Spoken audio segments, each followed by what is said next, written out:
বেশ কিছুদিন ধরেই ভাবছিলাম চুলটা কেটে একটু ছোট করব।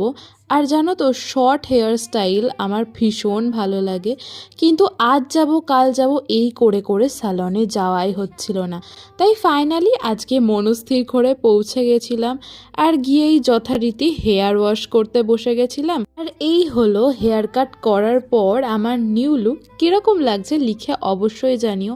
আর স্যালনে থাকাকালীনই এত বৃষ্টি নেমেছিল, লিটারালি আমি দৌড়ে দৌড়ে বাড়ি এসেছি। আমার পার্সোনালি এই হেয়ার কাটটা তো বেশ ভালো লাগছে।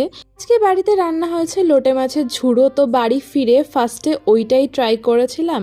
আর আছে ঝিঙে বাটাও। আগে কিন্তু বাড়িতে বাটাবাটির আইটেম এত বেশি হতো না, রিসেন্টলি হচ্ছে। টু বি অনেস্ট, খেতেও কিন্তু মন্দ লাগছিল না। আর দুপুরের পর এগেন আমি ল্যাপটপ নিয়ে কাজে বসেছিলাম।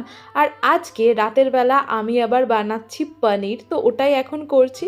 তো আজকের মিনি ব্লগটা আমি এখানেই এন্ড করছি। আর এরকম মিনি ব্লগ আরও দেখতে ভালো লাগলে please do subscribe my channel.